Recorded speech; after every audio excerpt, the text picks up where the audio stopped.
Bonsoir à toutes et tous, bienvenue pour ce webinaire qui s'est invité dans l'actualité et qu'on a programmé aujourd'hui tout simplement, puisque vous le savez forcément, depuis une grosse semaine maintenant, il y a des événements assez graves qui se jouent en Ukraine.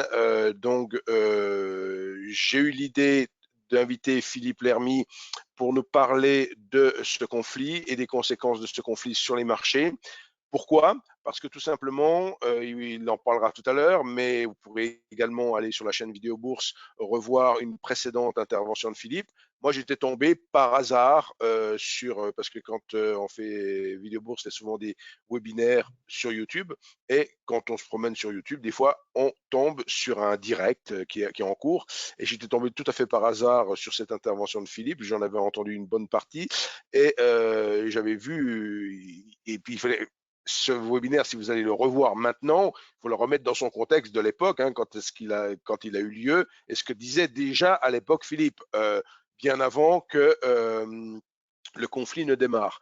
Donc, j'avais trouvé ça très pertinent sur beaucoup de points, et je me suis dit, c'est vraiment la personne qu'il faut que l'on invite pour véritablement parler de ce conflit et des conséquences sur les marchés financiers. Parce qu'effectivement, bon, vous le savez, vous avez beaucoup de chaînes d'information en continu, vous avez des spécialistes autoproclamés toutes les 5 minutes qui vont vous raconter tout et n'importe quoi. Là, Philippe a un parcours qui fait qu'il a déjà été amené par le passé à vivre sur les marchés au moment du conflit de la Géorgie ou autre chose. Donc, il a déjà cette expérience qui est très précieuse aujourd'hui.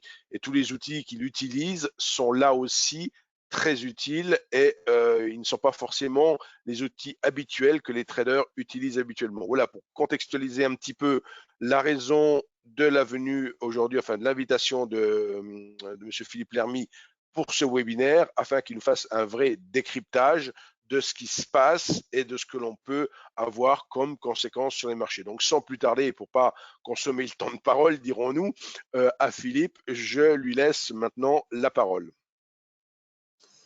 Merci Alain, bonsoir tout le monde. Bon, donc on va parler ce soir du conflit. Ah, tu es toujours là? Ah, j'ai plus de son, alors attends. Je remets le son. Voilà. On va parler donc ce soir du conflit et des impacts sur les marchés. On va essayer de voir ce qu'on peut surveiller. Avant tout, n'oubliez pas que le trading comporte des risques et que surtout en ces moments où ça pourrait s'aggraver, la volatilité elle est en train d'augmenter sur tous les marchés. Donc, ne tradez pas avec des leviers monstrueux. Il faut plutôt diminuer les leviers. De toute façon, les marges nécessaires, par exemple sur les marchés de futurs, sont tendance à monter. Donc, c'est pas pour rien, c'est pour vous protéger, c'est pas pour vous empêcher de trader. Et surtout, ne tradez pas de l'argent dont vous avez besoin pour tous les jours. C'est pas d'un seul coup, j'ai quitté mon boulot, je fais le bateau, je deviens trader. C'est un métier. Donc là, nous, on va vous aider à décortiquer un petit peu comment les marchés réagissent, mais ça s'apprend. C'est pas je gagne dès le départ. Je veux dire, n'importe quel Rodin, il n'a pas fait une statue formidable des premiers jours. Il a dû casser du marbre au départ. Donc là, c'est pareil. Il faut que vous soyez dans une optique d'apprentissage au départ et progressivement avec les gains qui arriveront tout doucement, et vous augmentez votre puissance de feu, j'allais dire, c'est le cas de le dire, mais voilà, attention, soyez prudents, puisque regardez les chiffres, 79% de comptes d'investisseurs en détail perdent de l'argent. C'est souvent parce qu'ils ont perdu avec un levier avant d'avoir compris. Donc soyez prudents, comme je dis toujours, en aviation, il n'y a pas de bons pilotes, il y a des vieux pilotes, pour les traders, c'est pareil. Hop, alors attends, parce qu'à chaque fois, voilà. Alors qu'est-ce qu'on va voir aujourd'hui? On va très brièvement parler de l'historique du conflit. On va parler des conséquences, de quelques conséquences. Alors moi, je vais plus parler des conséquences sur les marchés que sur les différentes conséquences géopolitiques, parce que ça, vous les entendez partout à la télé. On va parler de la Banque centrale russe. Qu'est-ce qui se passe pour elle? Est-ce qu'elle est confortable ou pas? Voilà, qu'est-ce qu'elle est en train d'essayer de faire pour minimiser les impacts du conflit? On va parler de SWIFT. Qu'est-ce que c'est? En réalité, tous les traders professionnels, ils connaissent SWIFT, évidemment. On va regarder les marchés du gaz à tout à l'heure. Qu'est-ce qui se passait sur le marché du gaz? Et puis, on va regarder donc quelques évolutions de marché et on va essayer de trouver des indicateurs pertinents pour nous donner des infos. Voilà, on va essayer de trouver ceux qui sont pertinents, ceux qui ne sont pas pertinents. Enfin, je vais vous en montrer un. Il y en a plusieurs. Je vous en montrer un, mais je vais vous montrer comment on fait pour voir si un indicateur est pertinent ou pas. On parlera des taux directeurs de la Fed parce que c'est quand même d'actualité. Powell qui était devant le comité de la Chambre des représentants hier et puis là tout à l'heure devant le comité de bancaire du Sénat. Donc, pardon, ça a un impact sur le marché. On verra aussi comment se donner les moyens d'anticiper. En trading, il faut toujours se poser la question, est-ce que je suis en retard ou pas? On est constamment en retard. C'est la première question. Si on vous bassine avec quelque chose sur les marchés depuis longtemps, eh ben, le premier réflexe, c'est de dire, mais je suis peut-être déjà en retard, il y en a qui ont acheté ou qui ont vendu avant moi. Donc ça, c'est hyper important. Voilà, c'est d'essayer de voir, d'essayer de, à chaque fois avant de trader, c'est de se dire, est-ce que ce que j'anticipe est pas du tout à moitié ou complètement dans les cours? Alors, le pas du tout, vous ne l'avez jamais parce que ça s'appelle un délit d'initié. Mais le à moitié ou complètement. Et on ne se comporte pas de la même façon en trading si quelque chose est assez fortement dans les cours ou moyennement dans les cours. Mais quand on trade, de toute façon, on a toujours une incertitude. Parce que, comme je vous dis, celui qui n'a pas d'incertitude quasiment, c'est celui qui fait le délit d'initié. Donc, ce n'est pas vous, parce que ce n'est pas vous qui traitez des montants monstrueux. Donc, voilà. Alors, l'historique du conflit, en réalité, ça date de très longtemps. Ça a surtout démarré après la chute du mur de Berlin. Donc, avec l'OTAN qui a avancé à l'Est. Alors, ce que disait Alain tout à l'heure, moi, je vous conseille, j'ai fait donc le 9 février dernier un webinaire sur le conflit et ce qu'on pouvait surveiller. Donc, j'ai dit un peu des choses différentes de maintenant. Évidemment, je pensais, parce que bon, on le voit, ça ne va pas être si simple pour Poutine, donc je pensais qu'il serait plus ou moins raisonnable, mais je vais vous montrer d'autres choses après, et que finalement il se calmerait peut-être. Toujours est-il que le conflit ne date pas de maintenant. Il ne faut pas oublier que c'était Poutine, un ancien agent du KGB, et qu'il a subi la chute du mur de Berlin. Il était en RDA. Voilà, c'est-à-dire que lui, il a tout vécu et pour lui, c'est l'OTAN qui est un agresseur. Il ne considère pas que c'est les peuples ex-pays de l'URSS qui veulent, je dirais, accéder à la démocratie.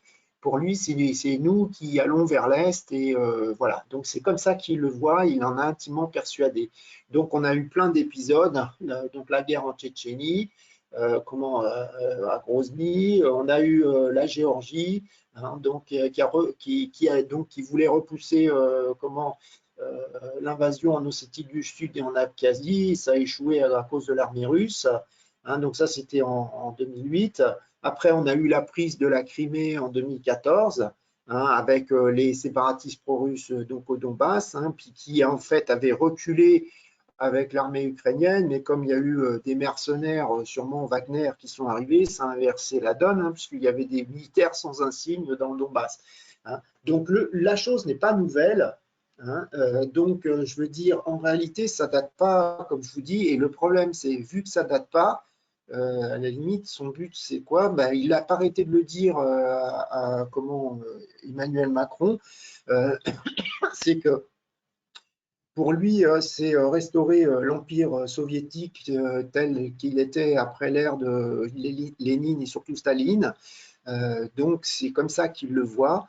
Alors, je vous donne certaines indications pour l'instant. Là, quand il avait été le voir à Moscou, il y avait des journalistes qui suivaient Poutine dans l'avion et il y en a une là, qui était une reporter du Figaro qui a donc annoncé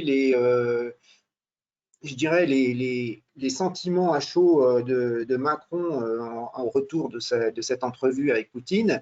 Et il a dit que ben, quand Macron lui posait des questions qui comment demandaient une réponse assez logique, raisonnée, et ben, il y avait Poutine qui repartait dans son discours de l'ère soviétique, etc. Donc, il disait, ben, c'est comme si, je dirais, switch off, il n'écoutait plus et il était dans son discours. Hein, donc, ça avait choqué Macron qui l'a annoncé aux journalistes. Hein. Donc, voilà. Donc, on va en parler un petit peu plus après. Voilà. Alors, pour l'instant, alors je parle de la stratégie ratée de Poutine parce que même si malheureusement il risque de gagner militairement, bon, on n'a pas l'issue du conflit, hein, ça s'aggrave de plus en plus, ça, même encore tout à l'heure.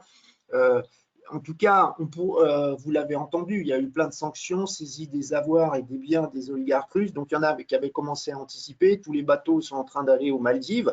Enfin, sauf qu'au bout d'un moment, ils ne vont plus pouvoir bouger loin. Hein. C'est-à-dire qu'ils ne peuvent pas être dans les ports, ils ne peuvent plus être à Cannes, ils ne peuvent plus être à Saint-Tropez, ils ne peuvent plus être enfin, je dirais, je sais pas, aux Baléares ou en Angleterre. Donc, enfin, ça va limiter quand même beaucoup. Il y a eu des annulations déjà la semaine dernière dans les hôtels à Courchevel en masse, hein, de tous les Russes qui venaient profiter de l'Occident.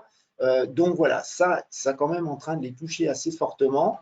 Il y a, vous l'avez entendu, il y a eu interdiction de survol maintenant de 37 pays. Il va y avoir des gros problèmes pour des entreprises. Aeroflot qui a quand même des avions Boeing, et puis Boeing qui annonce qu'il n'assurera plus la maintenance. Hein, donc ils vont avoir des avions qui vont être cloués au sol. Bon, on a la même chose maintenant avec Apple. Il y a les constructeurs automobiles japonais, pareil. Donc, enfin, c'est vraiment un blocage. Et puis, je pense qu'il y a un autre truc, peut-être que les Européens ne se rendent pas compte, mais tout ce qui est, je dirais, les sanctions qui lui arrivent au niveau sportif, hein, par exemple, suspension de son statut de président, sa position de président d'honneur à la Fédération internationale de judo. Pour moi, c'est quelque chose qui est important pour lui, hein, puisqu'il a toujours utilisé le sport comme vecteur pour magnifier la grandeur de la Russie, de l'URSS. Hein. Vous vous rappelez, dans les années 80, les gymnases russes, Nadia Comaneci.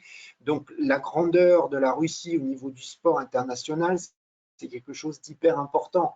Hein, les Jeux de Sochi, hein, par exemple, donc les Jeux Olympiques de Sochi. Donc, ce que je voulais dire, par exemple, la Fédération internationale de hockey sur glace, c'est pareil, elle a interdit les compétitions en Russie.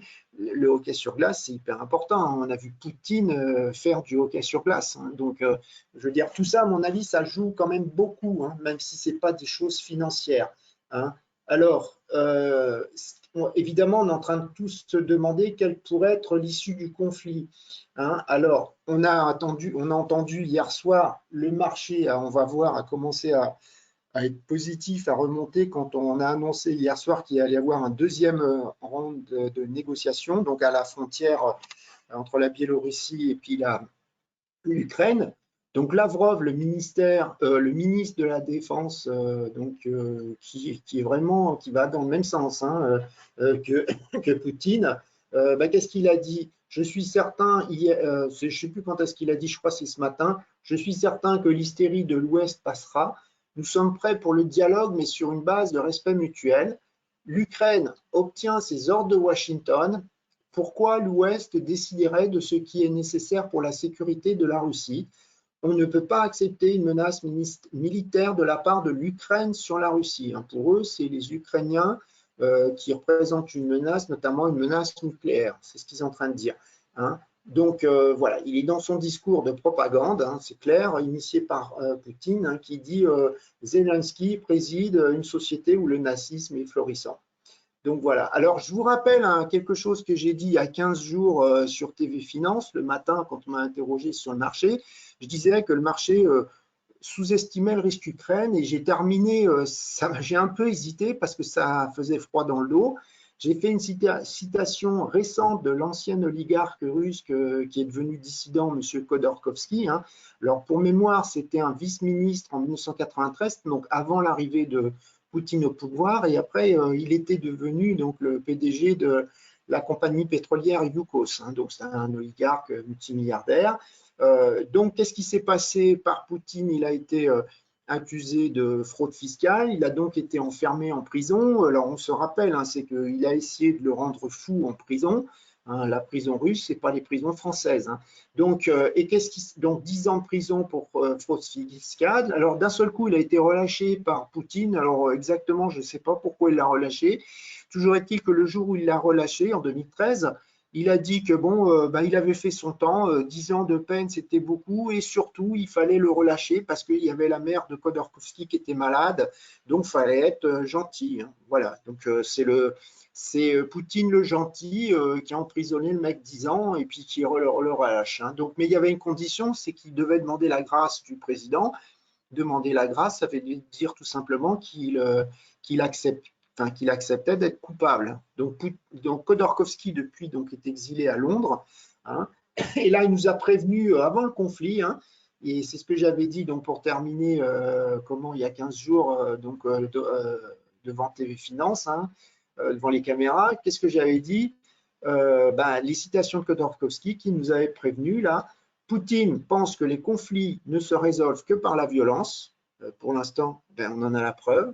Et la deuxième chose qu'il a dit, Poutine s'arrêtera seulement lorsqu'il aura trouvé plus fort face à lui. Hein. Alors, il ne faut pas oublier que Khodorkovsky, il était dans le bureau de Poutine. Il le connaît très, très bien. Je me rappelle aussi, il y a très longtemps, Biden, qui a été sénateur, je crois, pendant plus de 30 ans, donc qui avait été voir Poutine dans ses bureaux, et puis qui lui avait dit face à face, parce que Biden, il est franc, lui avait dit que bon, ce mec n'avait aucun sentiment, aucune empathie. Enfin, je veux dire, Biden et Poutine se détestent, hein, et c'est pas d'aujourd'hui. Hein. Donc, donc voilà. Alors là, qu'est-ce qu'on a eu? On a eu des discours tout à l'heure, un peu avant 2 heures, de Poutine. Donc, je vous les donne quand même. Hein. Poutine a dit à Macron que, puisqu'ils ont discuté tous les deux 1h30 par téléphone, donc on a eu l'agence Reuters qui nous les a sortis à 13h54. Qu'est-ce qu'il nous a dit? Alors, Poutine a dit à Macron que les buts de l'opération de la Russie en Ukraine seront effectués, accomplis au total, dans tous les cas. Hein, donc, il n'est pas du tout dans l'objectif d'arrêter. Hein, et on le voit, les bombardements, les tirs continuent. Hein, j'arrête pas de le lire là. Alors, qu'est-ce qu'il a dit aussi? Il a dit que si la neutralisation de l'Ukraine et son désarmement ne pouvaient pas être atteints de façon diplomatique, il continuerait les opérations militaires. Voilà ce que je viens de vous dire. Il a rajouté aussi qu'il était en train de combattre contre un régime néo-nazi, hein, et il a renié le fait qu'il était en train de frapper des civils en Ukraine. Il a renié le fait qu'il était en train de bombarder Kiev. Hein. Donc, Macron a répondu à Poutine qu'il était en train de faire une erreur majeure à propos de l'Ukraine et de son président. Il lui a aussi dit que l'Ukraine n'était pas un régime nazi et que Poutine était en train de se faire des illusions à lui-même et qu'il ne décrivait pas la réalité. Hein. Il a dit, Macron a encore dit, ce que vous êtes en train de faire va vous coûter votre pays et que la Russie sera isolée, affaiblie et dans des sanctions pour une très très longue période. Hein. Alors, voilà.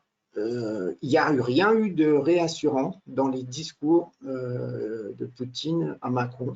Hein. Donc, il veut continuer. C'est ce que disent les officiels français. Hein. Donc, voilà. Et puis, d'un autre côté, Macron a aussi téléphoné à Zelensky. Et Zelensky lui a dit que l'Ukraine ne se rendra pas, que les négociations ne peuvent pas être tenues avec un pistolet sur la tempe, puisque c'est ce qui se passe. Hein, parce que la moindre des conditions pour faire des négociations, c'est que d'abord, il y a un cessez-le-feu. Hein, donc là, ce n'est pas du tout le cas. Donc, vous voyez, ce n'est pas du tout en train de s'améliorer. Donc, ça, c'est le souci. Donc, quand on regarde, on va en reparler après, on va regarder ce qui s'est passé sur les marchés. Avant, on va parler de la Banque centrale, hein, la Banque centrale russe. Là, je vous ai fait les réserves en orange de la Banque centrale russe. Donc, on voit que depuis 20 ans, elles sont à un record, à 643 milliards de dollars. Et on voit le pétrole. Alors, j'ai fait exprès de vous mettre certains éléments. La guerre de Géorgie, qui était en août 2008, elle est tombée un tout petit peu avant la crise, enfin la faillite de Lehman surtout. Donc, il y a une partie de la baisse des réserves de change de la Banque centrale qui sont dues à la baisse du pétrole à cause de comme disent les Américains, la Great Financial Crisis, quoi, la crise des subprimes et la faillite de Lehman, mais pas que. Hein. Donc, quand on voit les banques, elles estiment, dans la recherche des banques, en 2014, les réserves en dollars de la Russie ont baissé à cause du conflit de 100 milliards parce que la Banque centrale, elle avait fait des interventions quotidiennes sur le marché qui ont été considérables. Hein, puisque vous voyez, ces réserves, elles sont passées, c'était environ à peu près au même niveau, et puis elles sont allées presque donc à 300, presque 400, il a perdu 200 milliards très facilement.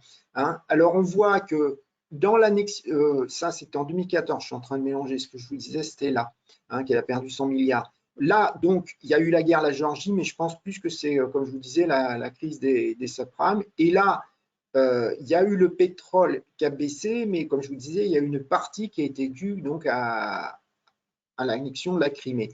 Là, qu'est-ce qu'on voit dernièrement? Ce n'est pas du tout le cas. Et là, on a le Covid qui a fait baisser le pétrole. Les réserves n'ont pas du tout baissé. Hein. Parce que pourquoi je vous dis ça? Il ne faut pas oublier qu'une grande partie des réserves de change, elles sont dues à quoi? Aux ventes de pétrole qui sont faites en dollars et en roubles. Hein. Donc, c'est une grande source de revenus.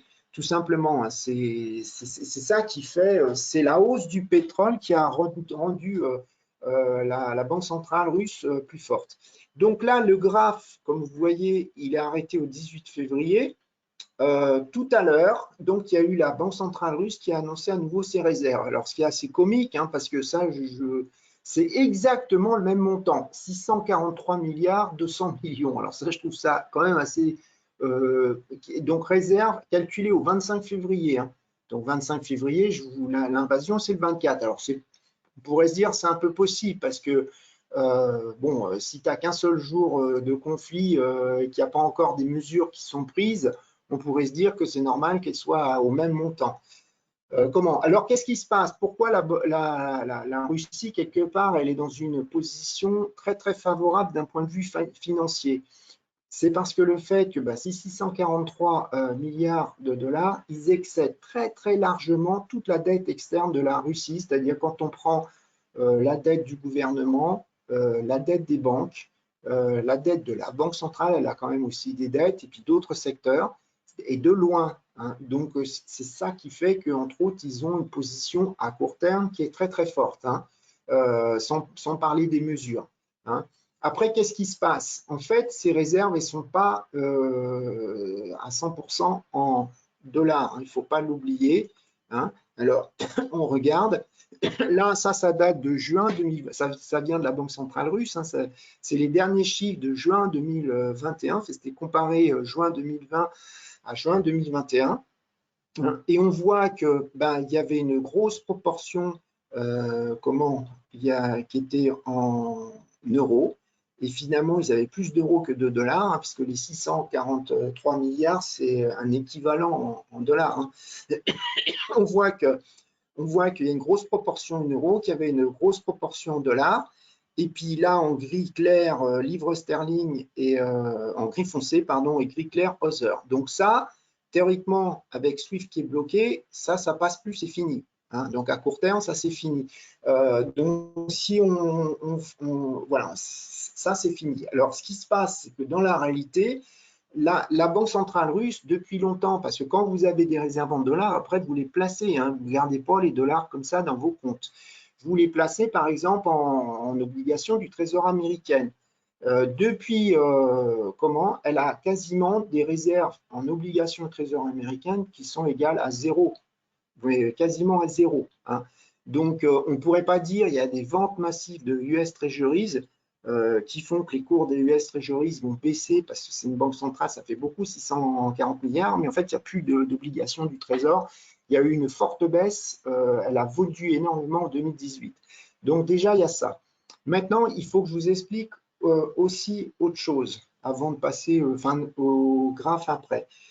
Il faut comprendre quelque chose, hein, c'est que quand vous tradez, quand vous êtes un professionnel, quand vous achetez par exemple de l'eurodoll, donc ça vaut pour les banques centrales, ça vaut pour tout le monde, hein, tout le professionnel qui achète 10 millions d'euros et qui donc vend le dollar, un professionnel, il peut très bien, moi c'était le cas par exemple quand j'étais à la salle des marchés d'EDF, j'achetais 10 millions d'eurodoll, je dis n'importe quoi, avec Barclays, banque anglaise, ça montait, je revendais mes 10 millions d'eurodoll par exemple avec Deutsche Bank. Hein. Alors, en fait, vous ouvrez pas un compte de trading quand vous êtes institutionnel. Ça ne marche pas comme un particulier.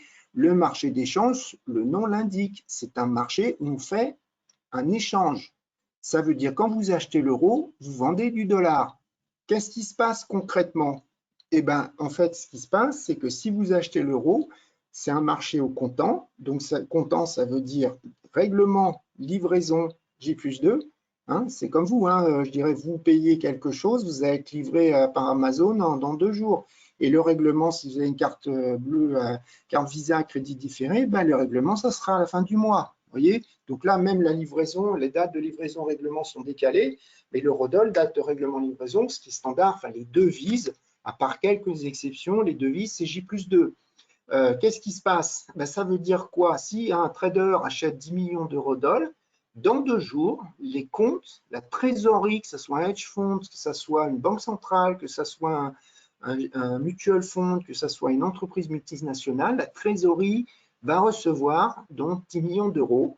Et en même temps, qu'est-ce qui va se passer? Le trader a passé l'ordre, le back-office appelle le back-office de la banque. Là, j'avais dit acheter l'eurodoll à Barclays. Donc, le back-office de EDF appelle celui de Barclays et ils confirment tous les deux. Alors, moi, j'ai acheté l'eurodoll 10 millions, par exemple, à un 10,50 et puis Barclays dit oui, oui, moi, mon trader me dit, le back-office de Barclays, mon trader me dit que j'ai vendu 10 millions à un 10 d'euros, un 10,50 contre dollar. Donc, les deux sont d'accord. Et bien, qu'est-ce qu'ils font? Après, ils envoient les instructions aux trésoreries respectives.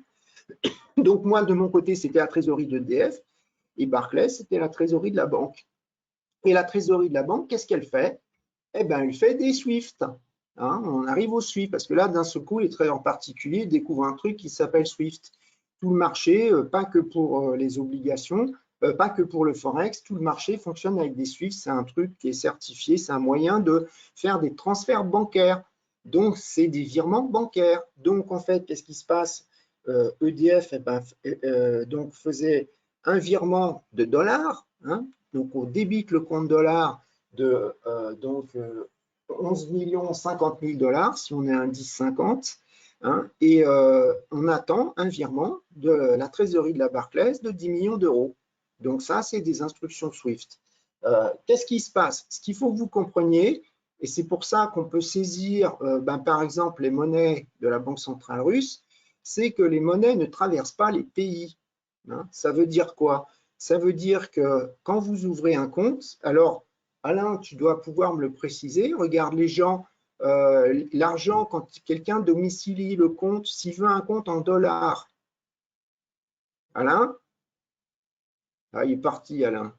Non, non, non, non, il n'est pas Bon, je parti, Alain, continue. il est là, il t'écoute. Eh bien, Je quelqu'un t'écoute. ouvre un compte avec toi en dollars, c'est possible? Oui, bien sûr. Bon, où est-ce qu'il va virer l'argent? Bah, il va virer l'argent en dollars sur la banque la banque dépositaire de son compte. Donc, pour ce qui concerne WH Self Invest, qui est la Banque internationale du Luxembourg. Mais pour ce qui concerne Self Invest, on ouvre des comptes en dollars ou en francs suisses que sur la succursale du Luxembourg, enfin sur la maison mère du Luxembourg. Quelqu'un qui ouvrirait un compte en France ne peut l'ouvrir qu'en euros. Mais ça, c'est la Oui, mais dans les particularité chez Self Invest. instructions, oui, mais écoute, si on va plus précisément, dans les instructions, il y a ce qu'on appelle les comptes Loro et Nostro. C'est-à-dire dans les instructions, quand la personne fait le virement, il y a marqué vous virez, alors je dis n'importe quoi, en dollars en fait, vous virez dans le compte, comme tu dis, de ton entité au Luxembourg, et le compte, c'est la JP Morgan, machin bidule, tu vois. En fait, dans la réalité, vous allez avoir votre argent qui va être, je dirais, ajouté dans le compte de correspondant, c'est-à-dire que c'est ce que je disais, par exemple, là, moi, quand j'achetais l'euro avec Barclays, euh, donc là, l'euro avec Barclays, c'est une banque anglaise. Donc, ça veut dire qu'elle avait un correspondant qui pouvait être la BNP. Et donc, en fait, elle me disait, vire-moi les euros dans mon compte à la BNP, puisque la banque anglaise, ce n'est pas une banque européenne. Donc, ce n'est pas la même territorialité. Les euros ne vont pas physiquement en Angleterre.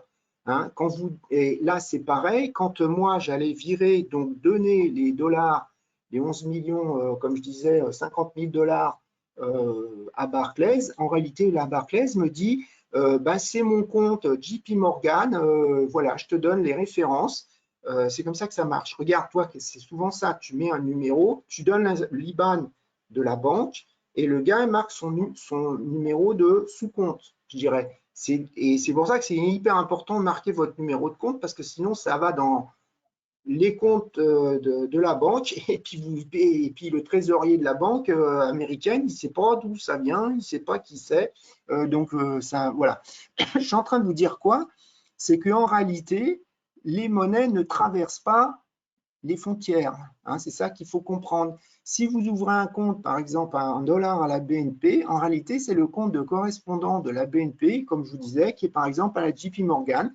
Vous êtes une petite partie du compte de la BNP numéro X à JP Morgan. Ça veut dire quoi? Eh ben, ça veut dire que l'argent en dollars de la Banque centrale russe, ben, elle est aux USA. Alors, qu'est-ce qui s'est passé? On a eu le problème en 1960, hein, on revient à une guerre froide, et ben en 1960, on a eu la guerre froide, et qu'est-ce qui s'est passé? C'était pareil. Et là, il y a eu les Anglais qui sont très, très pragmatiques. Ils se sont dit, oh là, nous, on va faire un système. Alors, je ne sais pas comment ils ont fait. Ils ont créé ce qu'on appelle les contrats euro-dollar. Alors, ce n'est pas le paire de devise euro/dollar, c'est les contrats euro-dollar 3 mois. En clair, c'est les dollars qui sont placés avec un taux d'intérêt pendant 3 mois en zone euro. Hein, donc, vous allez regarder sur par exemple le CMI, la bourse hein, à Chicago, il y a ce qu'on appelle des contrats euro-dollar. Vous allez dans interest rate et non pas FX et vous allez voir des contrats euro-dollar. Il n'y a pas de slash entre euro et dollar. Ce n'est pas EUR/USD, hein, c'est euro-dollar en toutes lettres. Et ce qu'il faut, ça, c'est un contrat de taux d'intérêt. En fait, là, je ne sais pas pourquoi, mais les Anglais ont réussi en 1960 à faire ça. Ça veut dire pourquoi? Ben, ils captaient tout l'argent russe. Tous les dollars qui risquaient d'être saisis par les Américains, hein, donc pendant la guerre froide, ils étaient stockés en Angleterre. Hein. Donc là, maintenant, je ne sais pas comment ça marche. De toute façon, là, ça ne marchera pas puisque l'Angleterre est unie, je dirais, dans l'OTAN avec l'Amérique. Mais ça veut dire que d'un seul coup, toutes les avoirs en dollars, bah, aussi bien des oligarques que la Banque centrale, peuvent être gelés. Hein. Alors, donc les comptes sont gelés, ils ne peuvent plus retirer. Alors, on peut se dire aussi que la Banque centrale russe, peut-être qu'elle avait des infos, parce que l'attaque, on comprend bien qu'elle était planifiée depuis très longtemps. Hein, comme je vous dis, il n'y avait plus d'obligation du Trésor américain, par exemple. Donc, je veux dire, il est possible qu'on va découvrir avec stupeur que les réserves en dollars, la prochaine, pas là, la prochaine fois, c'est une fois par mois qu'elle est publiée à Banque centrale. On va peut-être s'apercevoir que elles ont fondu comme neige au soleil. Hein.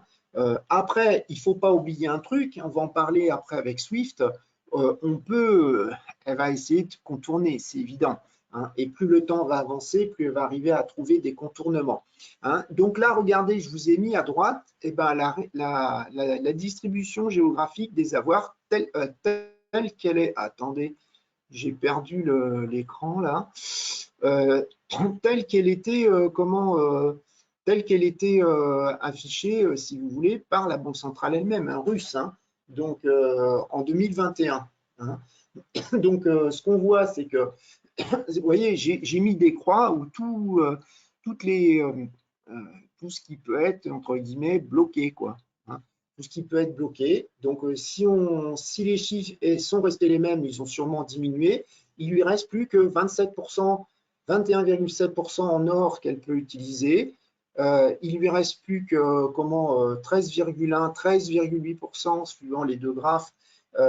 Donc, ça fait à peu près 35%, ça fait 224 milliards de dollars équivalents. Hein. Ce qu'on voit, c'est qu'elle a fortement renforcé son exposition en Chine.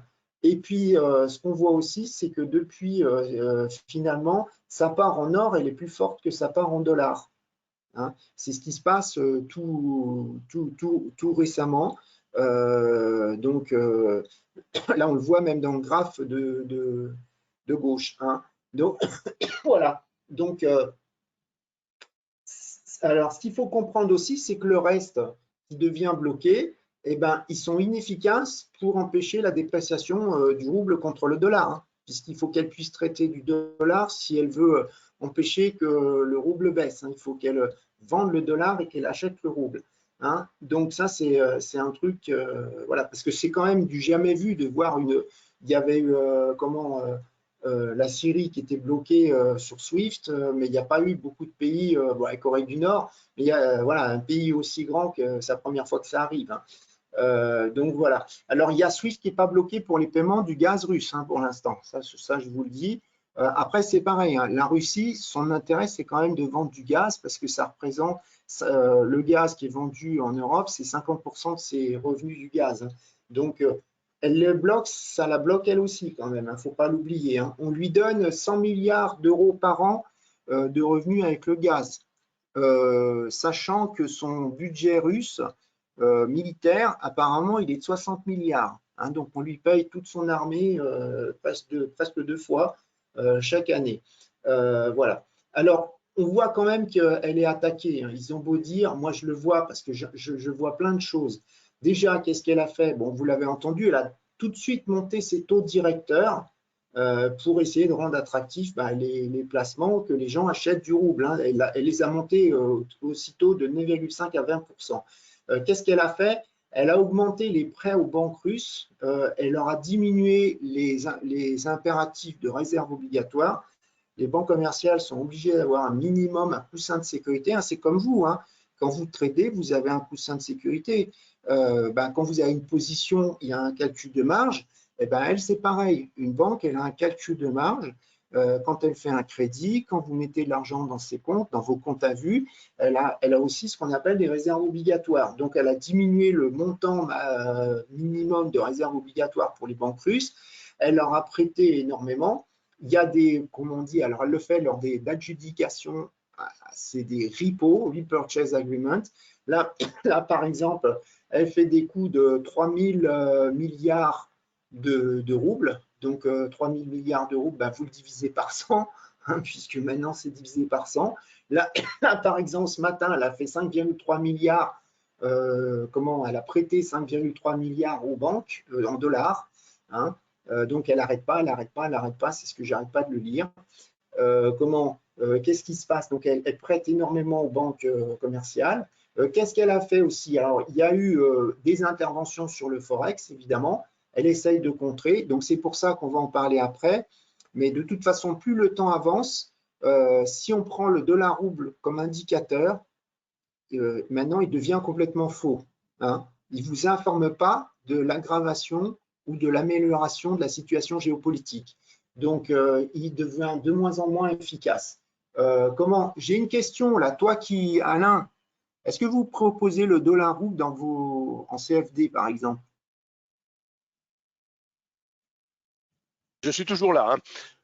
Ouais. Je vais chercher la réponse. Je te propose de continuer parce que Alors, bon, je le traite. je sais que sur la TWS, il y a encore. Hein. Je ne sais pas D'accord. si on peut le traiter, mais il y a encore, je le vois. Parce que c'est évident que les courtiers, il y en a qui le proposent et qui vont le supprimer. Hein. Alors, et là, on voit classique, quand on commence à avoir des problèmes, comment une banque centrale commence à avoir des problèmes, qu'elle est attaquée de toutes parts. Donc, il y a le ministère des Finances qui s'en mêle et il y a maintenant un contrôle d'échange. Donc, par exemple, un contrôle d'échange, donc c'est pour essayer d'empêcher la fuite du rouble. Enfin, et donc, qu'est-ce qui se passe? La Russie, par exemple, le ministère des Finances, il a ordonné aux compagnies russes de vendre 80% de leurs revenus en devises étrangères, donc vendre leurs devises étrangères pour acheter du rouble. Hein. Alors, c'est quand Donc, même un gros problème. Hein. petite Comment? question, c'est RUB le C'est trigramme. RUB. C'est RUB. Russian Ruble, Oui. c'est RUB. Ouais. Donc, on a bien USD RUB et Euro RUB disponibles Encore encore à ce dispo. jour. Oui. Alors attention, hein, je vous préviens moi, parce qu'il y en a qui se disent je vais trader ça. La première chose à faire, bon, c'est hyper dangereux puisque je vous dis la Banque centrale est dessus. Donc, et quand elle fait ça, c'est pas pour faire 100 millions. Hein. Donc, elle peut vous inverser les cours à tout moment et bien sûr, elle ne va pas vous téléphoner. Hein. Ça, c'est la première chose. La deuxième, le spread, il est monstrueux. Et si vous vendez le rouble, donc si vous achetez le dollar rouble parce que vous dites elle va capoter, hein, eh ben vendre le rouble, vous n'en avez pas, vous l'empruntez, c'est 20%. Hein, 20% les taux au jour le jour, ça veut dire quoi? Chaque jour qui passe, si le dollar rouble ne bouge pas, vous allez payer des taux d'intérêt. Vous allez avoir des débits dans votre compte qui vont être élevés. Il faut d'abord calculer le spread. Enfin, moi, je vais vous dire autrement vous vous mettez à l'écart. Il ne faut surtout pas avoir envie de trader une paire dans laquelle il y a un problème. Hein. Comment je pense à un courtier, là, quand il y a eu des problèmes en dollars Turquie récemment, le spread, vous faisiez 100 000 dollars Turquie, ça vous coûtait 500 euros. Hein. C'est-à-dire, vous achetez, vous revendez tout de suite, 500 euros. Donc, parce que les gens ne calculent pas. Hein. Il faut calculer. Il faut toujours connaître Alors, les ordres de grandeur. Comment? je le prends à quelques. Voilà. Je diffuse mon écran une seconde. Je diffuse mon écran une seconde. Le voilà à l'écran. Comment on appelle ça? Le dollar rouble. Vous le voyez Là, normalement tu l'as maintenant à mis, l'écran. là, tu l'as mis en délit. Là, je l'ai mis en délit, effectivement, pour bien montrer. Bon, ben, alors, je resitue en délit. Bon, on voyait l'évolution et donc l'envolée, quelque part, l'envolée que l'on a, bien sûr, depuis le début du conflit. Donc, l'envolée très forte. Et effectivement, alors attendez, c'est pas ça que je voulais faire. Je vais juste maintenant faire un petit zoom ici. Voilà, donc sur les derniers moments, on voit la volatilité immense, hein, bien sûr, hein, puisqu'on passe de 116 à 96. Donc, c'est extrêmement volatile. Ça joue aux portes de saloon. Donc, effectivement, je rejoins ce que dit, c'est pas parce qu'il est encore disponible sur les plateformes qu'il faut se précipiter sur cette parité. Donc, ce n'était pas le but non plus du webinaire de ce soir, de vous Non, non, mais inciter je à préviens parce que travailler. Voilà. Je te j'ai repasse eu la le main. cas. Je te redonne Ouais, la je le main, reprends. Philippe. Ouais, ouais, je le reprends. Voilà. Non, mais j'ai eu le cas. J'ai eu un fonds qui m'a appelé avant que je fasse le webinaire là, pour Vidéo Bourse et puis qui me parlait du gaz, etc. Pour trader le gaz. Le gars, je lui ai dit quoi? Tu ne connais pas le gaz. Va pas dans un marché que tu ne connais pas. Je veux dire, là, vous ne connaissez pas le dollar rouble. Si vous ne comprenez pas comment elle fonctionne, la Banque centrale russe, si vous êtes là-dedans, c'est le meilleur moyen de vous retrouver en slip. Hein. Donc, voilà, il ne faut pas rêver des gains faciles, mirifiques. C'est parce que c'est l'inverse qui peut vous arriver.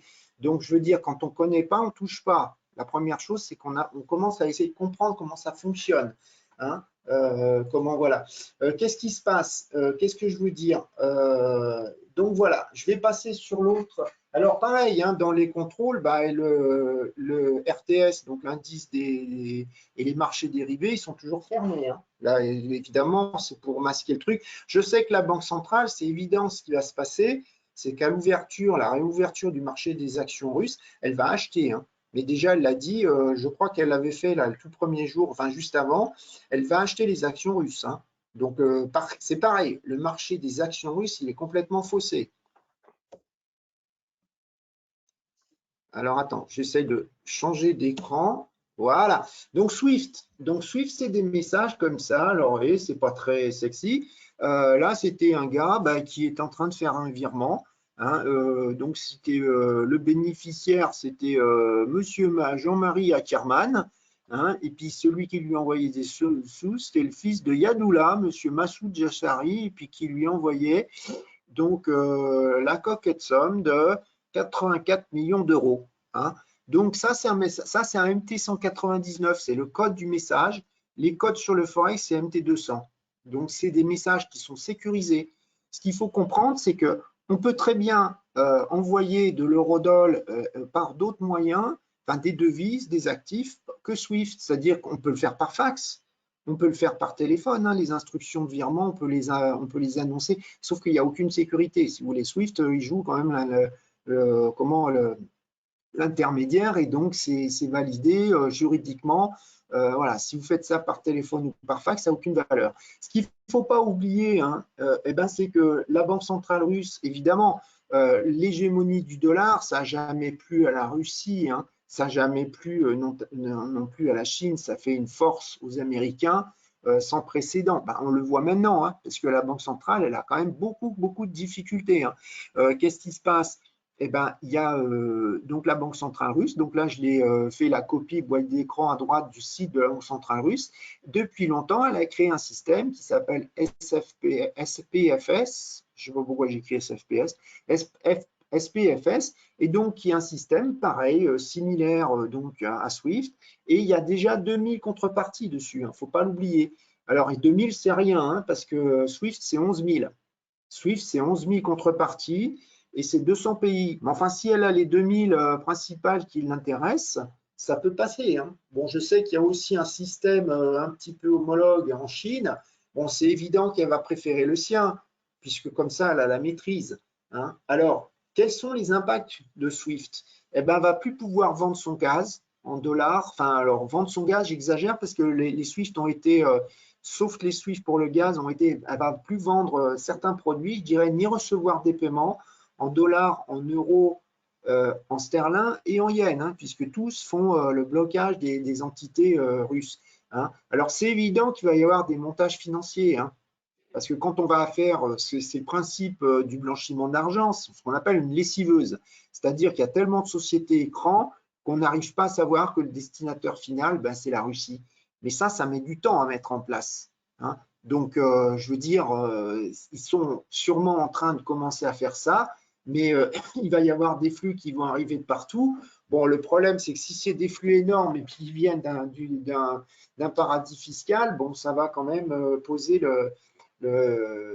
ça va faire poser des questions aux différentes entités européennes, anglaises, américaines.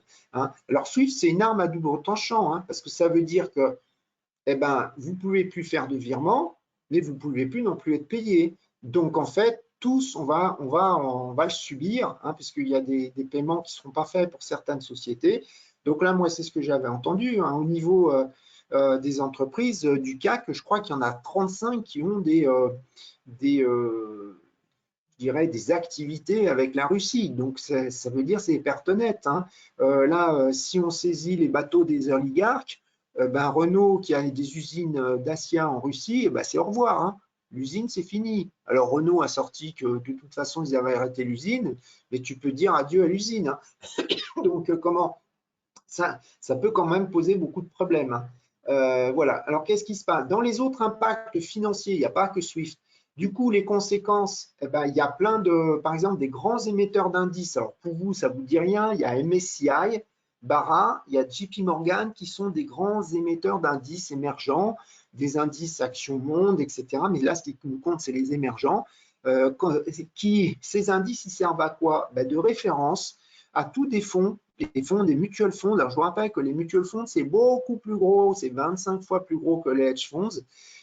Et donc, ils sont tous en train, tu as plein de hedge funds qui sont en train de sortir. Je pense à un mutual fund Man Group qui représente de mémoire, je crois que c'est 168 milliards de dollars, qui sort tous ses actifs en Russie. Tous, ils sont tous en train de sortir. C'est le truc qu'il ne faut pas avoir. Donc, du coup, les émetteurs d'indices, les mutual funds suivent ces indices. Donc, il y a des JP Morgan Emerging Index, il y a des MSCI Emerging Index qui sortent la Russie de leur indice. Et donc, les gérants, si même le gérant ne l'a pas voulu, comme lui, il suit l'indice, il sort de ce qui n'est plus dans son indice. Sinon, il va avoir ce qu'on appelle une tracking error. Il va avoir un écart par rapport. Et puis, dans sa notice, je dirais, validée par son autorité de réglementation, il n'a pas le droit de s'écarter de plus de temps de l'indice. C'est marqué. Donc juridiquement, il est en faute, c'est-à-dire que si jamais il garde ses fonds russes alors que l'indice édité par JP Morgan ou MSCI l'a sorti, et ben lui, après, il peut se faire attaquer par un épargnant, vous, par exemple. Alors, quand je dis mutual fund, ça peut être une SICAV. Hein. Vous avez une SICAV de la BNP qui suit l'indice des émergents sur JP Morgan, elle est obligée de sortir. Donc, si vous voulez, ça, c'est une punition qui est très, très forte aussi. C'est-à-dire que tous les fonds, ils sont en train de sortir parce que la Russie sort des indices. Donc ça, c'est un truc qui est grave. Il y a le gouvernement russe qui a indiqué, alors il essaye de faire des représailles, hein, il a dit qu'il ne paierait plus les coupons de ses obligations de l'État, quoi, je veux dire, aux détenteurs étrangers. Donc ça s'appelle un défaut, ça. Ça s'appelle, bon, si on ne paye pas les coupons, ils ne vont pas payer le remboursement de ce qu'on appelle le principal. Donc, qu'est-ce qui se passe? Bah, c'est pareil, effet boule de neige. Les agences de rating, elles ont annoncé la baisse des notations des obligations russes gouvernementales. Donc, S&P qui a donc déclassé la notation de triple B- à double B+, c'est-à-dire c'est ce qu'on appelle les junk bonds, c'est-à-dire les obligations pourries, celles qui ont une très très forte probabilité de défaut. Et pareil, Fitch, il a abaissé sa note aussi de B, single B à triple C. Hein. Donc là, si vous voulez, c'est pareil, c'est-à-dire que la Russie ne peut absolument plus, si elle émet une obligation, alors je vous dis, elle n'a pas trop de problèmes, hein, parce que je vous ai dit, ses réserves sont supérieures à sa dette externe. Donc, mais ça veut dire que là, elle ne peut plus émettre. C'est-à-dire que si jamais quelqu'un achète, de toute façon, il n'y a aucun Européen qui va acheter une obligation russe, mais s'il y avait un autre pays et qui se fie à la notation, puisque tous les pays enfin tous les investisseurs se fient aux notations des agences de rating, bah, ça veut dire que du coup, le gouvernement russe va emprunter beaucoup plus fort. Mais là, ça veut dire que de toute façon, c'est fini. L'État russe ne peut plus emprunter de l'argent sur les marchés financiers. Puis en plus, de toute façon, réglementairement, bah, ça a été interdit par l'Angleterre, etc. Ils n'ont plus le droit d'émettre, de se financer sur les marchés. Donc c'est quand même une pierre grave, hein, c'est-à-dire que c'est vraiment une isolation complète. Hein. Et ça ne changera pas. Ils ne vont pas pouvoir le contourner. Autant Swift, à terme, ils risquent de contourner en faisant des lessiveuses, mais le reste, ils ne pourront pas. Donc nous, si on regarde, alors, on regarde le gaz. Alors là, je vous ai mis, parce qu'on est français, je vous ai mis gaz à gauche, le LNG, là, aux cotations tout à l'heure. Vous voyez, ça, c'est la saisonnalité, c'est chaque année. Donc l'année actuelle, c'est en orange, 25 février 2022. Donc, pourquoi j'ai que 25 février? Parce que là, je n'ai pas de temps réel, je pense que c'est pour ça. Et donc, ça a dû augmenter depuis. Mais vous voyez que la courbe en violet, on a été beaucoup plus haut à la fin de l'année dernière. Alors évidemment, là, c'est une ligne, ce n'est pas des cotations intraday, donc en intraday, ça doit être très fort. Ce que je vous montre, le graphe d'à droite, il est beaucoup plus intéressant. Hein. Ben, c'est quoi? C'est le flux. Là, vous voyez, il y a plusieurs, en fait, c'est les gazoducs. Et ça, c'est les volumes qui passent. Donc là, c'était tout à l'heure arrêté à, c'était en GMT, arrêté à, je l'ai marqué 14 heures. Enfin, j'ai 1 heure de décalage à peu près sur les flux. On voit le bleu, là, il est à 0. Ben, c'est Nord Stream 2, Lubmin 2, c'est Nord Stream 2, donc il est à 0. On voit, il y a un bleu foncé Malinov. Regardez ce qu'on voit, c'est que le gaz, des fois, il peut passer dans l'autre sens. Hein. À un moment, bah, il est passé de la Russie, des pays européens vers la Russie. Hein. Et là, ce qu'on voit, c'est que les autres, ils fonctionnent. Alors moi, je l'ai la confirmation, puisque étant donné que j'étais à EDF, je connais plein de traders électricité, hein, donc ils traitent du gaz, évidemment. Ben, qu'est-ce qui se passe? La Russie n'arrête pas d'envoyer du gaz. C'est même l'inverse. Au début du conflit, avant l'attaque, elle a augmenté les flux, hein, contrairement à ce qu'on croit. Alors, à mon avis, il y a 2 raisons. Bah, plus elle vend, plus elle gagne de l'argent, puisque le cours monte. Hein. Donc, ça, c'est ça. Et puis, il y avait une autre raison, je pense, bon, qui finalement n'a pas marché. Plus, ça, c'est la stratégie, je dirais qu'il a dû apprendre Poutine au KGB depuis le début. Hein. Plus vous, je dirais, soudoyez quelqu'un, plus après il vous mange dans la main. Hein. Donc, qu'est-ce qui se passe? Plus on met du gaz à l'Allemagne, à la Finlande, par exemple, qui dépend à 80% du gaz russe à l'Allemagne qui dépend à 50, à l'Italie qui dépend, je crois, environ à 30-35%, eh ben, plus vous les tenez. Regardez Olaf Scholz au début. Olaf Scholz, il a fait un retournement, enfin l'Allemagne a fait un retournement de situation complète en achetant, en finançant, et, enfin, je dirais en donnant des armes létales à l'Ukraine, alors qu'avant, ce n'était pas du tout ça. D'ailleurs, il y a certains experts qui estiment que l'invasion de la Russie, pas de la Russie, de l'Ukraine, c'est Olaf Scholz qui lui a donné le feu vert. Pourquoi? Parce que qu'est-ce qui se passe? Olaf Scholz va le voir à Moscou, et puis d'un seul coup, il dit, ah ben oui, finalement, peut-être que l'Ukraine devrait céder le Donbass, etc. Donc Poutine, hein, il a compris, bah tiens, l'Allemagne, désunion de l'Europe, l'Allemagne va faire défection, donc j'en profite. Hein. Donc apparemment, c'est ça. Enfin, c'est ça ça serait un des éléments qui a pu le décider de passer à l'acte. Hein.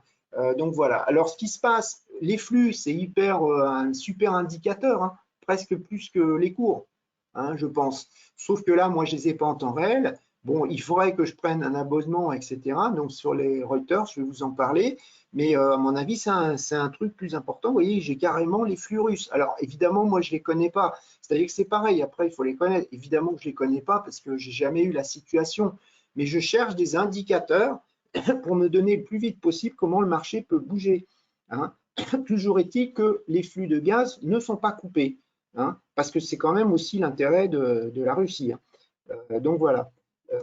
Je continue.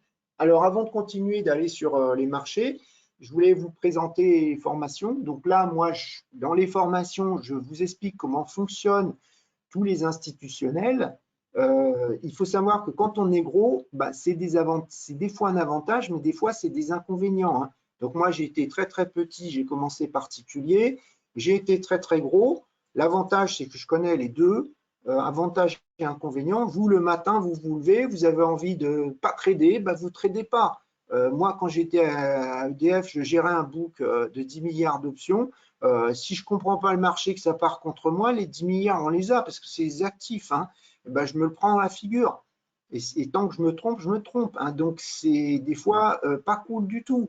Et j'ai aussi des contraintes. Hein. Tous les fonds ont des contraintes, tous les mutual funds, les hedge funds, etc. Vous avez des contraintes comptables. Moi, des fois, j'étais obligé de clôturer des opérations à cause de la comptabilité. Donc, alors que ça ne me plaisait pas. Hein. Donc, vous pouvez retrouver des gros qui font des ventes sur des supports ou des achats sur des résistances. Parce qu'il ne faut pas oublier qu'un hedge fund, comme un mutual fund, comme une multinationale, son résultat, c'est comptable. Hein. C'est la comptabilité qui fait que la société continue à exister ou pas. Hein. Donc, moi, tout ça, je vais vous montrer, il y a des indices à des moments. Hein, donc, on peut en profiter. Je vais vous montrer comment ça fonctionne en détail une banque centrale, parce que je suis bien placé, comment ça se passe une intervention. La banque centrale russe intervient, ça va jouer sur d'autres paires de devises. Hein, donc, ça, il faut le savoir. Hein, donc, ça génère des interventions ailleurs aussi. Hein, donc, tout ça, ça va jouer sur tous les autres marchés, il faut le savoir. Hein, et donc, un des trucs qu'on regarde en détail, ben là je vais vous montrer, c'est par exemple Reuters, mais c'est aussi la recherche des banques. Au bout d'un moment, il faut vous équiper. Hein. Si vous tradez au smartphone constamment, vous êtes sûr de perdre. Hein, parce que si les traders ils ont plein d'écrans, c'est pas pour faire joli. Hein. Donc c'est parce qu'ils voient des infos, beaucoup plus d'infos. Moi j'ai cet écran, j'ai pas un smartphone. Le smartphone il sert juste à vérifier des positions si vous êtes obligé de bouger.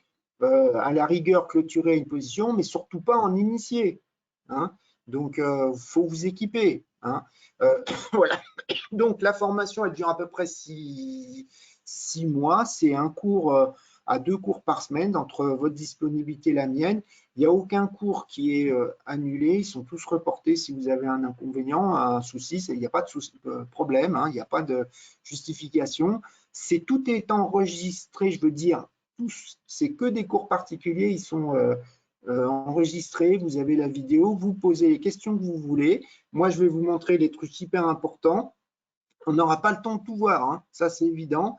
Je vais vous donner un manuel qui fait plus de 800 pages. Hein, et puis, je vais vous montrer surtout le raisonnement et la recherche des banques. La recherche des banques, c'est aussi bien juste pour la journée que pour 2-3 jours. que sur des thèmes spéciaux, l'Ukraine, que sur des thèmes spéciaux, la Fed. Il n'y a que des documents, par exemple, sur la Fed, sur la BCE qui va bientôt arriver, etc. Et vous disent que ben voilà, le marché, qu'est-ce qu'il pense, etc. Tout ça, tous les hedge funds, les mutual funds le lisent. C'est comme ça qu'ils prennent leurs décisions. Hein. C'est principalement comme ça. Donc, si vous les lisez, moi je vous apprends à les lire, vous allez être dans l'état d'esprit des institutionnels. Hein. Donc, c'est ce que j'essaie de faire. Voilà, je continue. Hein. L'évolution des marchés. Donc là, je vous ai fait exprès de montrer le graphe, l'eurodoll à gauche. Donc, j'ai pris contrat futur. Là, hier, qu'est-ce qui s'est passé? Hein, eh ben, donc, on a eu hier une annonce exactement à peu près en même temps de l'arrivée de Powell donc au comité bancaire de la Chambre des représentants. Qu'est-ce qui se passe? L'eurodoll a monté. Donc, on voit bien quelque chose, c'est que normalement, l'eurodoll aurait dû baisser puisque, on va en parler tout à l'heure, Powell a confirmé une hausse des taux en mars et que d'autres, etc. On va en parler après. Donc, lui, ce qu'il a annoncé, malgré l'Ukraine, ça devrait faire monter le dollar, donc faire baisser l'eurodoll. On voit que l'eurodoll a monté. Pourquoi? Parce que d'un seul coup, on a entendu qu'il y allait avoir un deuxième round de négociations. OK? Sauf que, bon, comme je vous disais tout à l'heure au début, pour que ça soit un truc qui soit juste, enfin qui soit fair, comme on dit en anglais, équitable, bah, il faudrait qu'il y ait un cessez-le-feu, quoi. Je veux dire, donc ça ne va pas. Donc, c'est évident qu'après, on a vu bah, l'eurodoll qui a commencé à remonter, à rebaisser, tout doucement. Hein. Là, qu'est-ce qu'on a eu tout à l'heure? Donc, la délégation ukrainienne, donc là, je vous l'ai mis en bas, qui arrivait à 14h46 en Biélorussie. Qu'est-ce qu'on a eu? Bah, ça a commencé apparemment qu'à 15, il y a une heure, enfin 1h30, un truc comme ça, enfin ouais, 2 heures. Ça a commencé à 2 heures là. Alors là, vu le graphe, vu les graphes, parce que je n'ai pas regardé les news, hein, puisque je suis avec vous, mais à mon avis, on n'a pas la réponse. Hein. On n'a pas encore. La dernière fois, ça a duré, ils ont fait 2 sessions, je ne sais plus, il y a 2-3 jours, et ça a duré plus de 7 heures en fait. Hein. Qu'est-ce qu'on voit? Si on regarde le même moment, alors je crois que c'était 16h35 hein, hier, et ben, au moment 16h35, bon, ben, la bourse américaine arrive. Là, c'est contrat S&P 500 mini. Le S&P il monte hein, et il est resté en hausse. Le S&P il est de moins en moins un bon indicateur. Hein, je veux dire, pourquoi? Ben parce que avec notamment la crise du Covid, vous avez de plus en plus de particuliers et les particuliers qui sont arrivés en 2020, eux, qu'est-ce que c'était leur raisonnement? Et c'est toujours le même à mon avis, c'est waouh, ça a super baissé, j'achète. Hein. Moi, j'ai une copine, elle m'a fait ça d'un seul coup. Elle connaît absolument rien. Elle m'a dit waouh, ça a baissé, tu ne peux pas me dire quelle action acheter. Donc, ça, ces gens-là, ils achètent parce qu'ils pensent que ça va remonter, parce qu'ils ont entendu que ça a baissé. Ce n'est pas parce que ça a baissé que ça va monter. Hein. Ça va monter parce que c'est sous-valorisé, que vous estimez que ça a des raisons de monter. Je veux dire, hein. Moi, Alain, il veut m'acheter une voiture. Il veut acheter une voiture, il l'a vu à 10 000 € à l'Argus. OK. Moi, je vends le modèle qu'il veut sur Internet à 3 000. Ce n'est pas parce qu'elle a 3 000 qu'elle est valable. Parce qu'il l'achète et puis il roule. 3 secondes après, il est sur le bas-côté, le joint de culasse pété. Il n'a pas regardé le moteur. Hein, il a vu la carrosserie qui était toute repeinte. Il n'a pas regardé et elle est rouillée en plus. Donc, ce que je suis en train de vous dire, quand vous tradez, la première chose, c'est de vous dire est-ce que ça va monter? Pourquoi ça va monter? Ce n'est pas parce que j'ai vu que le graphe ça a baissé. Donc là, les particuliers 2020, ils ont tous acheté en masse, ils n'avaient rien à foutre, les boîtes n'étaient pas prêtes en télétravail, ils ont boursicoté. Pour l'instant, ils ont connu quasiment que la hausse. Donc, qu'est-ce qu'ils font? Buy the dip. Et là, je voyais, il y avait un rapport de Goldman Sachs qui disait le rapport entre les nets longs et les net short dans les retail, c'est un plus haut niveau pas possible. Un retail, quand il achète au départ, qu'il est débutant, moi je l'ai fait, tout le monde l'a fait, tu ne mets pas de stop loss. Pourquoi mettre une vente stop? Si tu as acheté, ça ne peut que monter. C'est l'avenir. Ça, je n'ai pas arrêté de l'entendre. Donc, qu'est-ce qui se passe? Le gars, il n'a même pas de take profit parce que pourquoi? Il ne sait pas. Et puis, il n'a même pas surtout de vente stop. Hein. Et puis, qu'est-ce qui se passe? Donc, c'est ce que je vous dis. Pour l'instant, ils font buy the dip parce que pour l'instant, ça n'a pas vraiment baissé. Donc, tout est une opportunité. Je suis en train de vous dire quoi? le S&P 500 est un très très mauvais indicateur pour la situation. Et puis si on pense aux Américains particuliers, si on estime qu'ils sont assez majoritaires sur le marché action américain, l'Ukraine, ils ne connaissaient même pas le mot il y a 2 semaines. Hein. Donc, il ne faut pas l'oublier non plus. Pour eux, ils ne se sentent pas du tout concernés. Donc, voilà. Alors, quand on commence à regarder, là, je l'ai pris sur la plateforme TWS, les anciens de WS ont là, ils l'ont, le dollar rouble. Tu vois, tu m'as montré le dollar rouble, mais moi, j'aurais voulu le voir plus en détail. Regarde, je te montre le dollar rouble, qu'est-ce qu'on voit? Parce qu'on s'est dit tout de suite, on va le prendre comme indicateur. Regardez ce qui se passe. Donc là, évidemment, c'est comment on a l'attaque. On a l'attaque, qu'est-ce qui se passe? Le dollar rouble, il explose. Regardez là, les cotations ne sont pas normales. Regardez ce matin, il y a une absence de cotation. Vous allez avoir de plus en plus de ça. C'est-à-dire que maintenant, il y a une double cotation.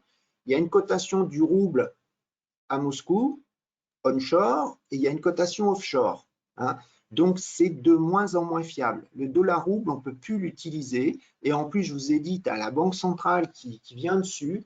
Donc, ça ne veut absolument rien dire. Donc, parce qu'on se posait la question. Alors, autre chose, je vais en parler après. Si on regarde, là, j'ai pris à droite le gaz naturel sur le NYMEX à New York. Pourquoi je l'ai pris sur le NYMEX? Parce que le gaz en Europe, il est coté en ETC. C'est surtout TTF. Il y a plein de cotations. Il est aux Pays-Bas. Hein, et donc, vous n'avez pas accès puisque c'est de l'OTC. Hein, c'est comme l'électricité en Europe, c'est coté via Nord Pool ou d'autres systèmes, mais qui sont en OTC. Vous n'avez pas accès aux cotations. Hein, donc, pour avoir accès, ça va être un abonnement professionnel hyper cher. C'est même pas la peine d'en parler. Donc là, qu'est-ce qu'on voit? Si on regarde, on se dit, on va utiliser comme proxy, comme indicateur, le gaz naturel au NYMEX. Donc là, qu'est-ce que je vous ai fait? Je vous ai mis regardez, donc en British Thermal Unit, donc en dollars, le gaz, donc le premier contrat donc sur le NYMEX du gaz naturel coté à New York, donc il est en violet. Et en même temps, je vous ai mis l'eurodoll. Là, je vous ai mis la date et l'heure d'invasion de l'Ukraine. Vous voyez que ça suit moyennement. Alors, il faut se dire que ça aurait dû commencer à corréler vers, je dirais, le 14 février, la date à laquelle le ministre de la Défense, Lavrov, a exigé une réponse à l'OTAN.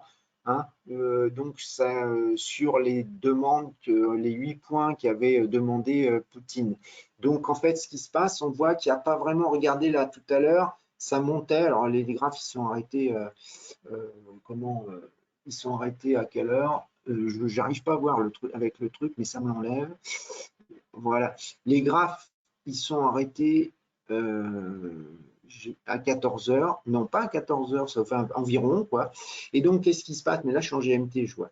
Et donc, vous voyez que le gaz baissait, hein, puisque j'ai inversé la courbe violette, on voit sur l'échelle de gauche, et on voit l'eurodoll qui, donc, lui baissait alors qu'il aurait dû remonter si le gaz baissait. Donc, le NYMEX, ce n'est pas un bon indicateur. Hein. Si on continue, attends, voilà. Si on continue, qu'est-ce qu'on a? On a, j'ai essayé avec les Treasury Notes. Donc, qu'est-ce que je vous montre? Là, j'ai mis la date de l'invasion. Donc, on a le cours en violet des obligations américaines. Donc, normalement, qu'est-ce qui se passe?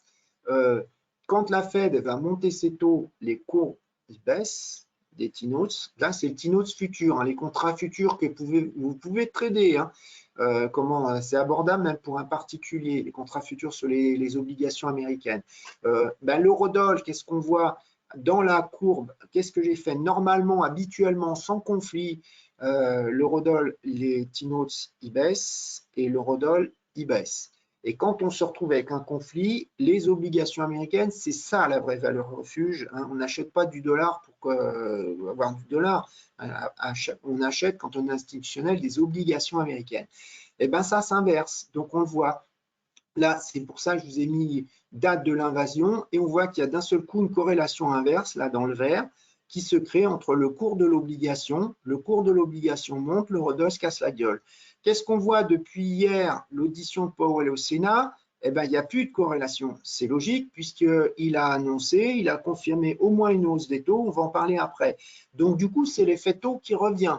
Donc là, il y a ça qui mélange les deux. Hein. Il y a l'effet taux d'intérêt qui joue sur les cours des obligations américaines, ce qui est logique, et il y a aussi l'effet valeur refuge. Et un coup, c'est l'un, un coup, c'est l'autre. Donc, si vous utilisez les TINOS comme indicateur, c'est, voilà, je dirais, eux, c'est mon cœur balance entre les deux corrélations et c'est le problème. Si vous regardez, à droite, je vous ai mis quoi? Donc, on a toujours l'eurodoll en orange et je vous ai mis en vert le dollar yen et j'ai mis en violet l'euro yen. Alors, l'euro yen, je l'ai inversé, hein, j'ai fait exprès. Pourquoi? Le yen, c'est une valeur refuge traditionnellement qui est plus forte que le dollar.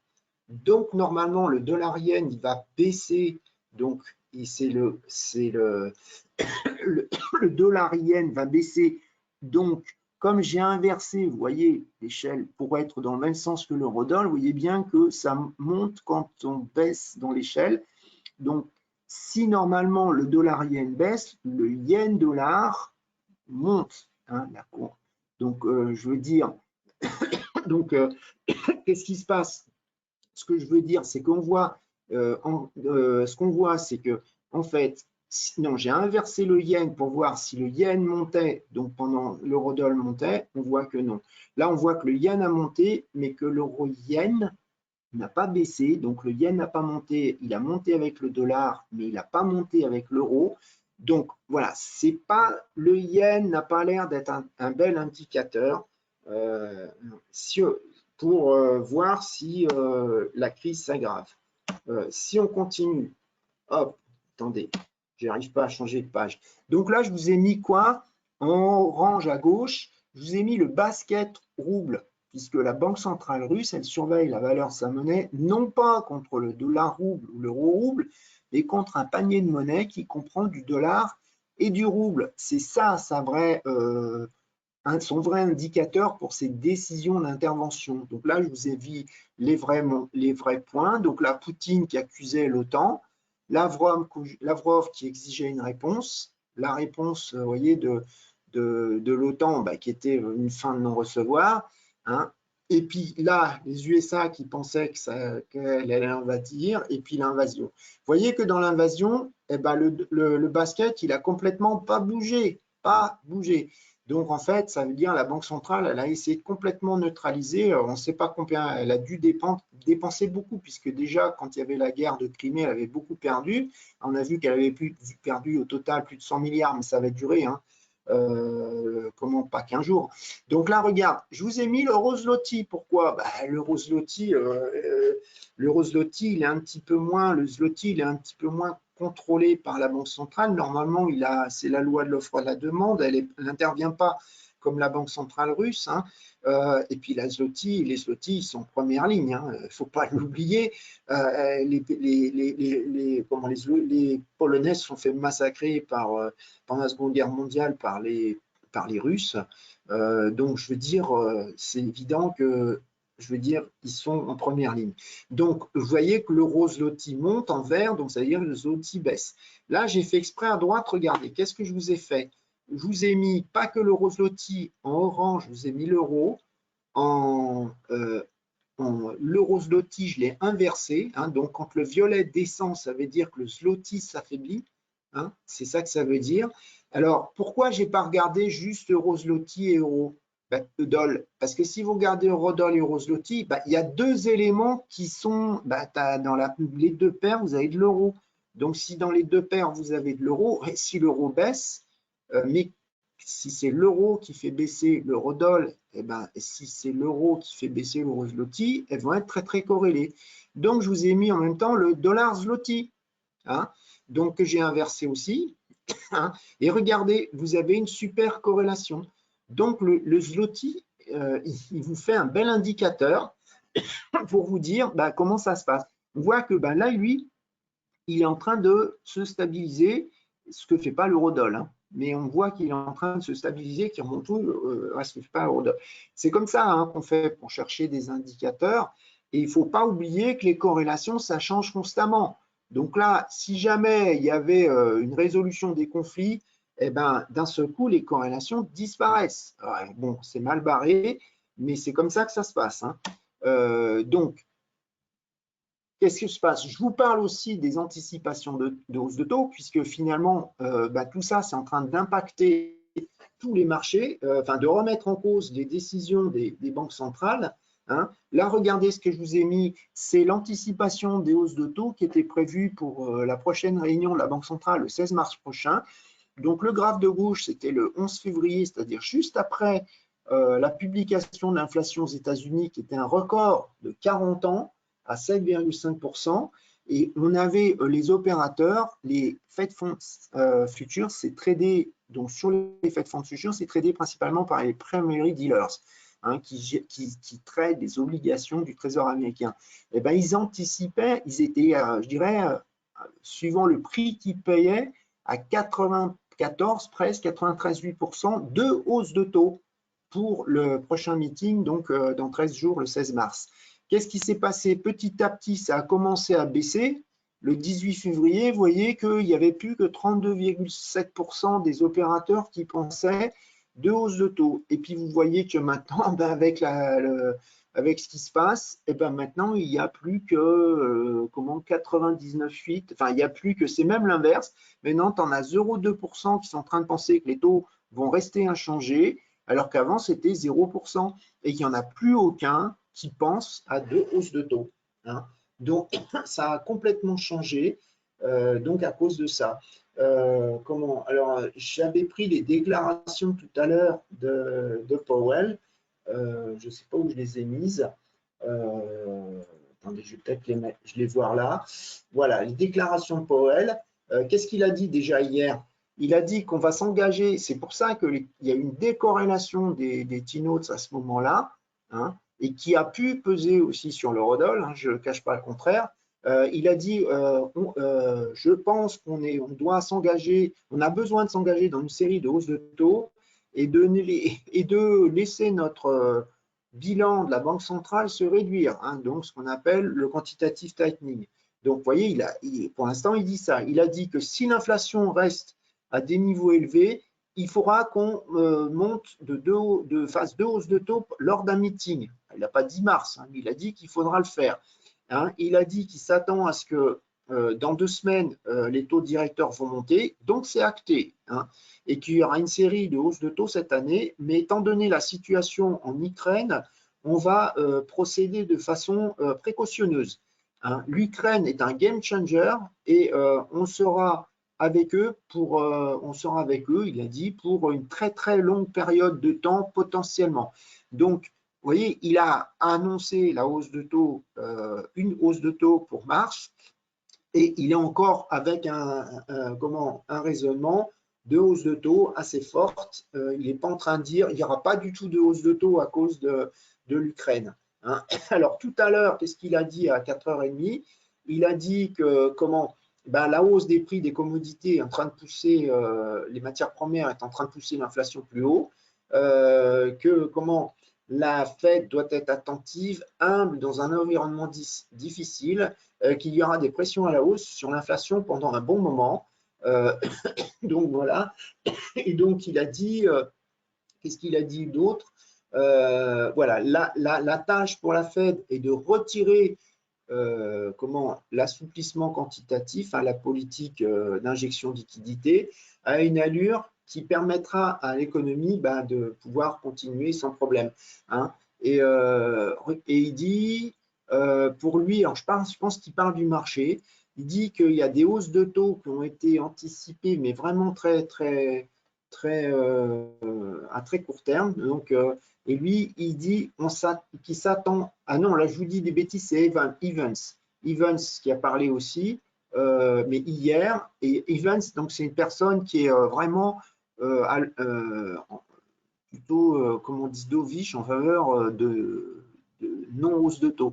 Et elle a dit qu'elle ne s'attendait pas à des hausses plus que de 25 basis points, hein, et qu'elle ne préférait pas que la Fed monte ses taux trop vite. C'est ça ce qu'elle a dit. Mais d'un autre côté, on a eu c'est ce que je vous disais, je me suis trompé, c'était Mester qui disait que la tâche de la Fed devait retirer sa politique monétaire accommodante à une allure qui permettrait à l'économie d'évoluer correctement.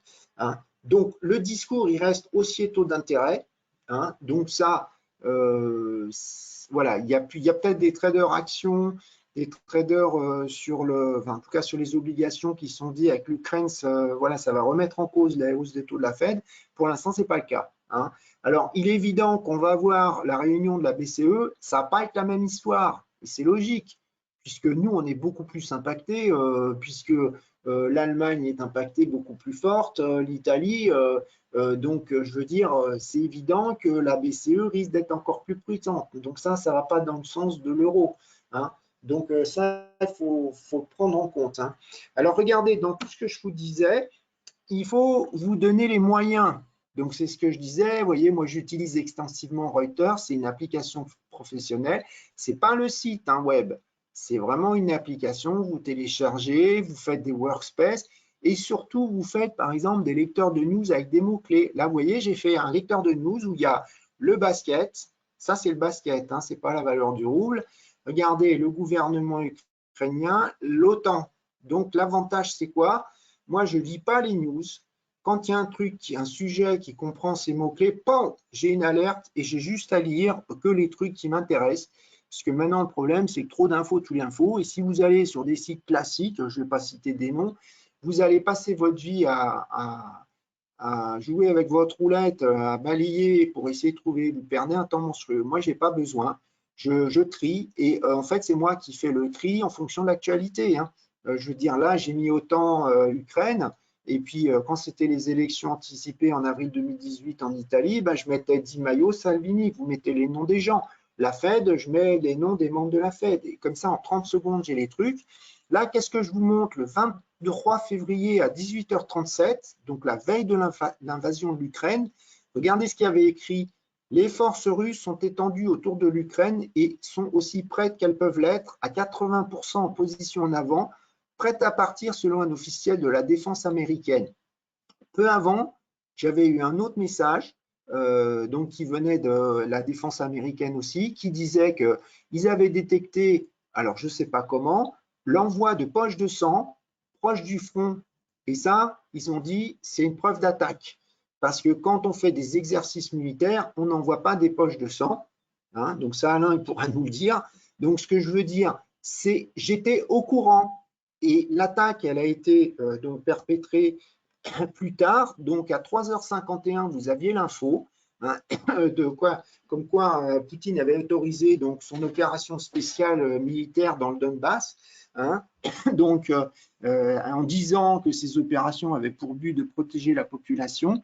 Je veux dire, vous aviez la possibilité de mettre une position la veille, parce que sur les marchés de futurs, enfin même avant, à 18h37, c'est ouvert sur les marchés de futurs. Donc, ce que je veux dire, au bout d'un moment, il faut se donner les moyens, si vous voulez être au courant. Sinon, vous êtes en retard. Et quand on est en retard, on risque d'être dans le mauvais sens, parce que les professionnels, ils ont vendu avant vous.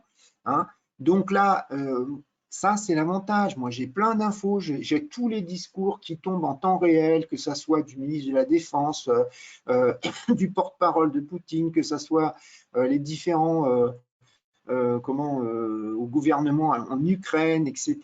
Parce que je fais des mots-clés, c'est trié automatiquement. Donc, si ça vous intéresse, moi, j'ai la possibilité de vous donner, j'ai un partenariat avec donc Reuters pour avoir un prix hyper bas, puisque l'application professionnelle, les prix, ça peut aller très loin. Le prix de base, c'est 1 700 € par mois, donc c'est hors de prix. Mais si vous demandez par exemple des publications de chiffres économiques en millisecondes, c'est 4 000 € par mois. Si vous demandez en nanosecondes, c'est encore plus. Bon, je n'ai pas demandé. Mais ce que je veux dire, là, moi, vous pouvez avoir un abonnement. Les prix commencent à 99 $ par mois. Et après, ça dépend ce que vous allez prendre. Mais les news, vous allez les avoir avec les premiers. Vous allez faire des graphes, vous allez avoir des trucs sur le gaz, vous allez avoir des trucs, etc. Alors, si vous prenez l'abonnement plus bas, il y a des trucs qui seront en décalé. Par exemple, les futurs seront en décalé. Mais est-ce que vous avez besoin des futurs? Si vous avez une plateforme avec SF Invest qui a des futurs en temps réel, l'avantage d'une application Reuters, c'est de faire des graphes sur tout ce que vous voulez. C'est-à-dire, vous pouvez faire les ventes de voitures en Allemagne avec l'eurodoll, hein, puisque l'industrie allemande, c'est quand même gros, l'automobile. Vous pouvez faire des graphes voilà, très spéciaux. Vous allez aller beaucoup plus loin que, par exemple, TradingView. TradingView, c'est un truc particulier. Vous allez être bloqué dans des actifs que vous pouvez trader. Tandis que là, regardez, vous faites plein de choses. Hein, on peut regarder plein de détails, aussi bien macroéconomiques que d'autres actifs. Regardez, vous voulez faire la cotation de la Rivnia ukrainienne, vous l'avez. Alors, je ne l'ai pas mise parce que je ne pense pas qu'elle soit vraiment un indicateur. Hein. Donc, je ne l'ai pas mise. Mais voilà, c'est comme ça que vous pouvez faire. Alors, si vous avez, bon, je vais passer, vous avez, ça on l'a vu. Si vous voulez aller plus loin, de toute façon, vous demandez à Alain. Il va vous aider tous les problèmes techniques de plateforme, etc. Il va vous conseiller. Si vous voulez des informations sur la formation ou sur l'abonnement Reuters, vous me contactez. Hein, vous n'hésitez pas. Pour terminer, faites comme moi, participez, aidez-les. Ça sera sympa pour eux parce que bon, j'aimerais pas être à leur place. Donc, je vous remercie pour ceux qui vont faire un don. Donc, Alain, si tu as quelques questions. Alors non, je n'ai pas spécialement de questions. Je te remercie tout d'abord de ce point et d'avoir amené toute cette expertise et toutes ces explications qui sont un point de vue effectivement qu'on n'a pas l'habitude, je veux dire, de trouver dans le domaine des particuliers.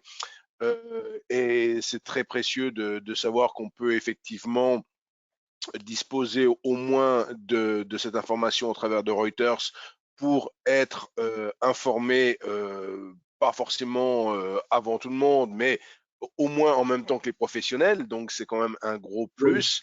Et on le sait, pour nos clients qui travaillent sur les futurs, évidemment, l'exemple était criant.